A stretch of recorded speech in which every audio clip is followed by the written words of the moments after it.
Okay, so this YouTube video I'm doing because I was asked to do a video about the Trayvon Martin case and the acquittal verdict that came down a couple days ago. So my initial thoughts on it are kind of echo the exact things I put forwards in my reply to Black History post. Which is, this is just pretty much a cut and dry example of institutionalized racism. I mean, I don't really know how we could get a clearer set of circumstances that should have resulted in a murder conviction than the circumstances that led up to this case. And the idea that Trayvon Martin is somehow to blame in this case, which is being perpetuated on the news, is just utterly ridiculous. I mean, to start with, we have the initial thing of, if George Zimmerman doesn't get out of his car, this never happens. If George Zimmerman simply calls the police, this never happens. If George Zimmerman decides to have a fist fight instead of pull out his gun, this never happens. So the idea that Trayvon Martin is somehow to blame in this case is just completely ridiculous. Not to mention, you go into the fact of, why did George Zimmerman get out of his car that day? I mean, I think that's probably the biggest point that gets glanced over again and again in the media, is if this was a white child walking down the road, does George Zimmerman get out of the car? And I think that's very easy to answer. I think the answer to that is a resounding no. And I think this goes to, as I said, there's an institutionalized racism against minorities in this country. And I think there was a great quote that I read recently that said, to tell colored people to stop being obsessed with racism is like to tell a drowning person to stop being obsessed with swimming. And there's this very strong pushback that you hear from white people, which is this, oh, stop playing the race card, stop making everything about race. It's not about race. You're just obsessed with race.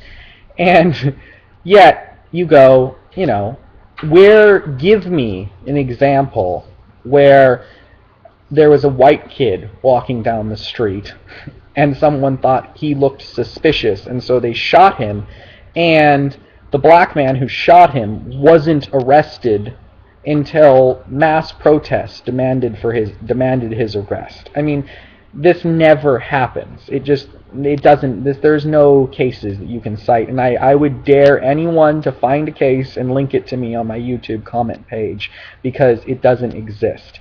And yet, if we just look back over obvious newsworthy cases, I mean, we have the Rodney King beatings. We have the Trayvon Martin case. I mean, the list goes on and on of cases in which police get away with egregious abuses, or white citizens get away with egregious abuses on their black counterparts. And it's I mean, to me, if I was a minority in this country, I would say that we haven't really progressed much since the 1800s.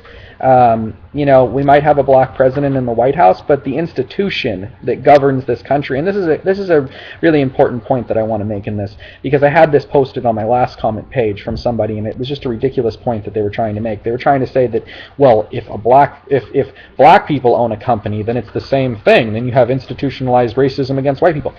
The government is the largest institution in the country. That is where institutionalized racism stems from. They employ the cops, they employ the judges, they employ the DA. These are government officials. And if you have institutionalized racism in the highest areas of the law in your country, you have no hope for justice. And it doesn't matter whether or not you get a jury trial, because as we saw in the Trayvon Martin case, when the judge gives specific instructions to ignore race in this case, I mean, that tells you everything you need to know. I mean, this case was founded on a bedrock of racial biases. So if you're going to if you're going to disclude race from the discussion, you might as well throw out the prosecution's case. And, I mean, I won't go so far as to say it's all the judge's fault, because I think the jury did a terrible job. I also think the prosecution did a rotten job of trying the case, but I also think that they were laboring under such a restrictive judge that it made it almost impossible for them to argue the verdict in a way that would come out in favor of Trayvon Martin's family. And I think it's just a disgusting miscarriage of justice, and I think that it's another example of how we haven't moved forward as a country and how we still are laboring in the dark ages as far as racial justice, equality, and the struggle for equal rights. And I think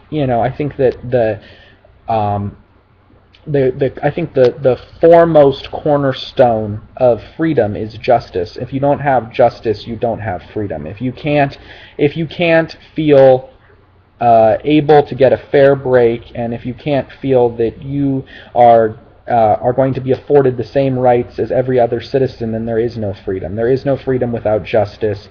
And, unfortunately, Trayvon Martin now was deprived of both his freedom by the taking of his life, and his family was deprived of justice on top of it. And I think it's a very sad day in America.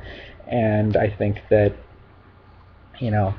we can only hope that in future cases, the verdict will come down the other way. But, sadly, I don't see that happening, because it's just too institutionalized, and we're going to have to start by taking down the institution, and we're going to have to take it down stone by stone and remake it. And I think that's really the only lesson to take from this, is that don't let the media fool you, don't let society fool you. We're no better off. We're no better off than we were 50 years ago. 100 years ago. It's really the same thing. I mean, obviously there's been some steps forward, but it's not enough. It's just not enough. So, very disappointed in the verdict, and that's my post. And any follow-up questions or any responses can be added to the comment page. I love a lively debate, and please subscribe to my video posts. You'll find a lot of political posts on my page. Okay. Thanks. Have a good one.